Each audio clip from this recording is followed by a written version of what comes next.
আসসালামু আলাইকুম রহমতুল্লাহি ওয়াবারকাতুহ। আজকে আমি আপনাদের সাথে বিপদ মুক্তির জন্য কিছু আমল বলবো। আমরা যারা বিপদ থেকে মুক্তির কোনো কুল কিনারা খুঁজে পাচ্ছি না, আমাদের কোনো মনের আশাই পূরণ হচ্ছে না, কোনো কাজের মধ্যে সফলতা আসছে না, আজকে নামাজের পরে, ফরজ নামাজের পরে আমি কিছু আমল বলবো। এই আমল ফজরের পরে, ফজরের ফরজের পরে, জোহরের ফরজের পরে, আসরের ফরজের পরে, অথবা মাগরিব অথবা এশার নামাজের ফরজের পরে এই আমলটা আপনি করতে পারবেন ইনশা আল্লাহ। এই আমল করলে হাদিসের মধ্যে এসেছে আল্লাহ সুবহানাহু ওয়া তাআলা সে যে সমস্যার জন্য করবে সেই সমস্যা থেকে মুক্তি দান করবেন এবং তার মনের আশা আল্লাহ তাআলা পূরণ করে দিবেন। এমনই আমল বলবো। সাথে আছে আমি মুফতি জুবাইর বিন ইমাম, এবং আমার ভেরিফাই চ্যানেলের ডিসক্রিপশন বক্সে ক্লিক করলে কিন্তু পেজ এবং আইডি আসবে। এছাড়া অন্য কোনো পেজ নাই, আইডি নাই, ইমো নাই, হোয়াটসঅ্যাপ নাই, টিকটক নাই, ইনস্টাগ্রাম নাই। সাবধান, নাম ছবি দেখলেই বিভ্রান্ত হওয়া যাবে না। নাম ছবি থাকলে আমি না। প্রত্যেক ভিডিওতে আমি সাবধান করি, সতর্ক করি। যাই হোক, সম্মানিত দিনী ভাই বন্ধুরা, প্রত্যেকেই আমলটা নামাজের পরে আয়াতুল কুরসি পড়া। হাদিস শরীফের মধ্যে এসেছে যে ব্যক্তি প্রত্যেক ফরজ নামাজের পরে কমপক্ষে একবার আয়াতুল কুরসি পাঠ করবে, মৃত্যুটাই তার একমাত্র জান্নাতে প্রবেশের জন্য বাধা হয়ে থাকবে, অর্থাৎ মৃত্যুর সাথে সাথে সে জান্নাতে প্রবেশ করবে। এবং অন্য আরও হাদিসের মধ্যে এসেছে যে ব্যক্তি দ্বিতীয় নামাজের পূর্ব পর্যন্ত আল্লাহ তাআলার হেফাজতে থাকবে। এটা নাসাই, ইবনে হিব্বান এবং ইবনে সুন্নি এবং তাবারানি শরীফের মধ্যে এসেছে।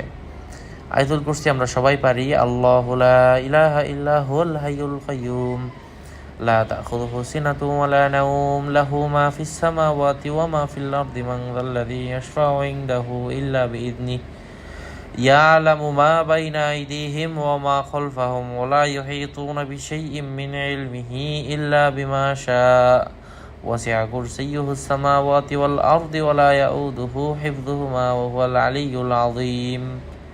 এটা পড়লে যেমন আল্লাহর নিরাপত্তা লাভ করা যায়, তদ্রূপ মনের আশা পূরণ হওয়া সহ, বিপদ আপদ দূর হওয়া সহ বিভিন্ন কাজের মধ্যে পরিপূর্ণতা আসে। সেই দোয়াগুলাই কিন্তু পর্যায়ক্রমে আমি আপনাদের সাথে শেয়ার করছি। আরও হাদিস শরীফের মধ্যে এসেছে নামাজের পরে সূরাতুল ফালাক, ফরজ নামাজের পরে, এবং সূরা নাস পড়া যেতে পারে। এটাও হাদিসের মধ্যে দেখানো এবং শিখানো একটা আমল। এটাও নাসাই, ইবনে হিব্বান শরীফের মধ্যে এসেছে। আরও এসেছে কেউ নামাজের পরে এটা পড়তে পারে, আল্লাহুম্মা ইন্নী আউযু বিকা মিনাল জুবনি ওয়া আউযু বিকা মিন আন উরাদ্দা ইলা আরযালিল উমরি ওয়া আউযু বিকা মিন ফিতনাতিদ দুনিয়া ওয়া আউযু বিকা মিন আযাবিল কবর। হে আল্লাহ, আমি আপনার নিকট কাপুরুষতা থেকে আশ্রয় চাচ্ছি এবং জীবনের বৈধতা ও অকেজ বয়সে উপনীত হওয়া থেকে আশ্রয় চাচ্ছি, দুনিয়ার বিপর্যয় থেকে আশ্রয় চাচ্ছি এবং কবরের শাস্তি থেকে আশ্রয় চাচ্ছি। এটা ইমাম বুখারী, তিরমিজি এবং নাসাই শরীফের মধ্যে এসেছে। তো কাপুরুষতা থেকে যদি আল্লাহ আপনাকে আশ্রয় দেয়, আপনার উদ্দেশ্য কেন পূরণ হবে না? আরও দোয়া শেয়ার করছি, আপনাদের মধ্য থেকে যার কাছে যেটা সুবিধা মনে হয় ওই একটা অনুযায়ী আমল করবেন। অতঃপর দোয়া হচ্ছে, রব্বি কিনি আযাবাকা ইয়াওমা তাবআসু ইবাদাকা ওয়া তাজমাউ ইবাদাকা। অর্থ হচ্ছে, হে আমার প্রভু, আমাকে সেই দিনের শাস্তি থেকে রক্ষা করুন এবং যেদিন আপনি আপনার বান্দাদেরকে দ্বিতীয়বার জীবিত করবেন বা একত্রিত করবেন, ওই দিনের আযাব থেকে আপনি আমাকে রক্ষা করুন। অথবা এই দোয়া পড়বে, আল্লাহুম্মা গফিরলি ওয়ারহামনি ওয়াহদিনী ওয়ারজুকনি। অর্থ হচ্ছে, হে আল্লাহ, আপনি আমাকে ক্ষমা করুন, আমার প্রতি দয়া করুন এবং আমাকে পথ দেখান এবং আমাকে রিজিক দান করুন। এটা আবু আওয়ানার মধ্যে এসেছে। আরও হাদিস শরীফের মধ্যে এসেছে, আল্লাহুম্মা রব্বা জিবরাইলা ওয়া মিকাইলা ওয়া ইসরাফিলা আইজনি মিন হাররিন নার ওয়া আযাবিল কবর। অর্থ হচ্ছে, হে আল্লাহ, হে জিব্রাইল, হে মিকাইল, হে ইসরাফিল আলাইহিস সালাতু ওয়াস সালামের প্রভু, আমাকে দুজকের অগ্নি থেকে হেফাজত করুন। এটাও তাবারানি শরীফের মধ্যে এসেছে। প্রত্যেকটি দোয়ায় আমরা কিন্তু দলিল সহ দিচ্ছি। আপনার কাছে যেটা সহজ মনে হয় আপনি ওটা করেন। প্রত্যেকটা আরবি উচ্চারণ আরবি শেষে কিন্তু বাংলা উচ্চারণ দেওয়া আছে, খেয়াল করবেন। এখন আমরা আরেকটা দোয়া শিখব। আল্লাহুম্মা গফিরলি মা কদ্দামতু ওয়া মা আখারতু ওয়া মা আসরারতু ওয়া মা আ'লানতু ওয়া মা আসরাফতু ওয়া মা আনতা আ'লামু বিহি মিন্নি আনতাল মুকদ্দিমু ওয়া আনতাল মুআখিরু লা ইলাহা ইল্লা আনতা। অর্থ হচ্ছে, হে আল্লাহ, আপনি আমার আগের পরের সকল কৃত গুনাহ ক্ষমা করে দিন, এবং যা কিছু আমি গোপনে করেছি, যা কিছু আমি প্রকাশ্যে করেছি, যা কিছু আমি অসংযত জীবনযাপন করেছি, আর সেসব গুনাহ যা সম্পর্কে আপনি আমার থেকে অধিক জ্ঞাত, সব কিছু ক্ষমা করে দিন। আগে পরে সর্বত্রই আপনি ছাড়া কোনো মাবুদ নাই। এবং এই হাদিসটা মুসলিম শরীফের মধ্যে এসেছে, আবু দাউদ, তিরমিজি এবং ইবনে হিব্বানের মধ্যে এসেছে। আরেকটি ছোট দোয়া, আল্লাহুম্মা আইন্নি আলা যিকরিকা ওয়া শুকরিকা ওয়া হুসনি ইবাদাতিক। অর্থ হচ্ছে, হে আল্লাহ, আপনি আমাকে আপনার জিকির, আপনার কৃতজ্ঞতা ও আপনার উত্তম ইবাদত করার তৌফিক দান করুন। এটাও আবু দাউদ শরীফের মধ্যে এসেছে।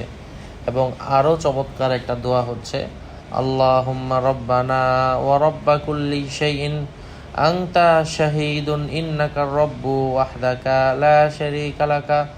আল্লাহুম্মা রব্বানা ওয়া রব্বা কুল্লি শাইইন আনা শাহীদুন আন্না মুহাম্মাদান সাল্লাল্লাহু আলাইহি ওয়াসাল্লাম আবদুকা ওয়া রাসূলুকা। আল্লাহুম্মা রব্বানা ওয়া রব্বা কুল্লি শাইইন আনা শাহীদুন আন্নাল ইবাদা কুল্লুহুম ইখওয়াহ। আল্লাহুম্মা রব্বানা ওয়া রব্বা কুল্লি শাইইন ইজআলনি মুখলিসাল লাকা ওয়া আহলি ফি কুল্লি সাআতিন ফিদ দুনিয়া ওয়াল আখিরাতি দাল জালালি ওয়াল ইকরাম ইসমা ওয়াস্তাজিব আনতা।